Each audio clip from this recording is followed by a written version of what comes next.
ሾርባ ልንሰራ ነው ዛሬ። ይታያችኋል ምን እንደሆነ። እዚህ ጋር ደግሞ እያቁላላን ነው ስጋና ሽንኩርቱ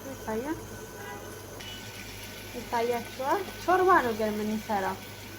ከዛ ሁሉም ይቀላቀላል ይቁላላል ማለት ነው። እታችኋል እየጨመርን ነው። ኦኬ ሁሉም እንደዚህ አብሮ ይቁላላል። ከዛ በቃ ውሃ ይጨመርበታል። ሳልሳ የሚባል ደግሞ እሱ ሲጨመርበት በጣም ምርጥ ነው። መጨረሻውን ደግሞ አሳያችኋለሁ ታያላችሁ። ጨው ተጨመረ። አሁን ውሃ ልንጨምር ነው። ያያችሁ እንትን ሳልሳ ጨመርን፣ የቲማቲም ሶስ ማለት ነው። ከዛን ይቀያየጣል አንድ ቦታ ማለት ነው። ቀያየጥ ነው ታችኋል። እየቀያየጥ ነው እንግዲህ። አሁን ተቁላላ አለቀ። ውሃ ልንጨምር ነው ማለት ነው። ውሃ ጨመረ።